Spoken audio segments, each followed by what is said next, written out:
Well, 6:30 this evening. Welcome to our Vendée Flash this evening, and the two strategies are playing out just now.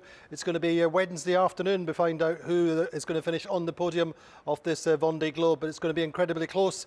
Our weather experts telling us it could be as close as 3 boats finishing within 4 hours, and really, as Boris Herrmann said today, it could be down to just a couple of degrees and the ley lines into Les Sables d'Olonne. These ley lines called from as much as 100 miles out. So it's going to be very, very close. Let's look at the rankings at 6 o'clock this evening. Well, Charlie Dallin has increased his lead over Louis Burton, largely down to his exceptional boat speed, 19.9 knots between the last classement and this one, compared with 10.1 for Louis Burton, 17.1 for Boris Herrmann. And then on the speed gun at 30 minutes into the classement today, this evening, Charlie's doing 18.1, Louis Burton speeded up, doing 16.1, Boris Herrmann doing 12.4. So the speed's really, really up and down just now, but Dallin, as ever, seems to have been the most consistent. So Boris in third, he's now at 87.8 miles behind the lead. Thomas Riong is in fourth, 221.7 miles behind the lead. And Yannick Bestaven in fifth, 284. Remember, Yannick has got 10 hours and 15 minutes of time allowance. Boris, 6 hours. And then looking down the table then after Yannick sixth is Damien Sagan, Giancarlo Podotti in seventh. He's about 50 miles behind Sagan now.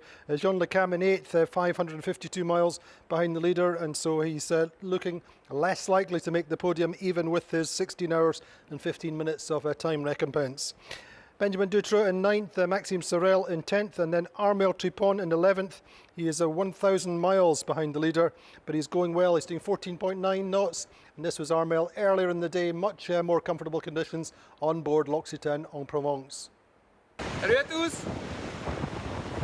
Voilà, après des mers cabossées et peu fréquentables, on a retrouvé le plaisir de la glisse à bord de l'Occitane. On a une mer extrêmement plate avec juste la belle houle de nord qui nous accompagne. Maintenant on n'est plus qu'à 5 jours de l'arrivée. Voilà, dernière ligne droite pour faire parler les chevaux et un beau finish. Voilà, c'est de la glisse sympa. Un décor magnifique.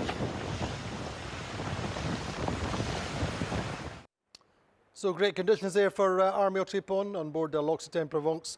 In 11th place, Clarisse Kremer in 12th.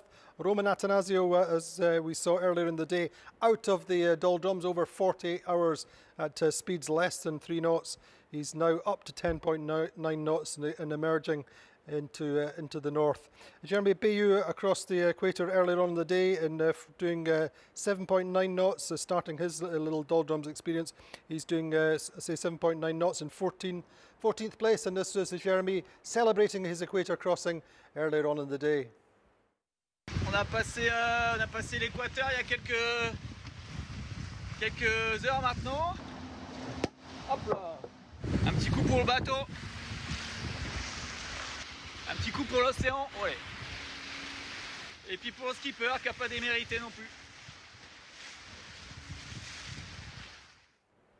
Well, how nice to see a big smile on Jeremy Bayou's face after the job he's been doing.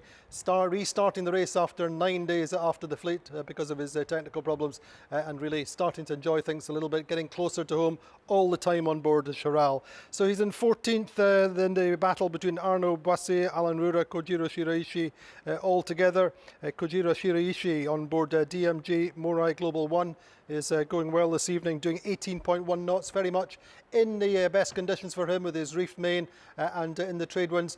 And Koji, well, he's been doing some interesting stuff on board. Let's watch this. 全集中、水の呼吸、水車。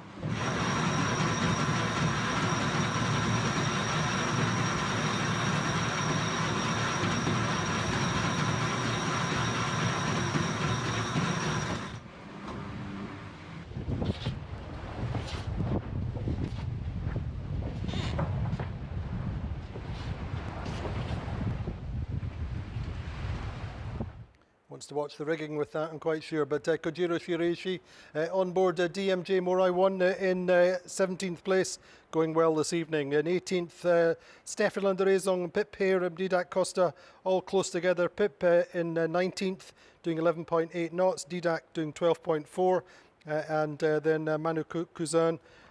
Miranda Merrin and Clement Giraud all close together, doing very, very small boat speeds just now. Miranda Merrin doing 1.9 knot. They're in that really in the south St Helena high and struggling in light winds. Clement doing just a little bit more at 7.6 knots. And then the two who went round Cape Horn earlier in the day, Alexia Barry and Ari Husela, having more gentle conditions and really meriting them after the bashing they took. 8 days of really hard wind and weather coming into Cape Horn, but a big moment for both of them earlier in the day. So that's all the time we have for our Vendée Flash this evening. Tomorrow we will have Marcus Hutchison with us here live in the studio. Any questions for him? Do post them as ever on our social media channels, Facebook, Twitter or Instagram. We'll see you at 13:30 tomorrow. See you then.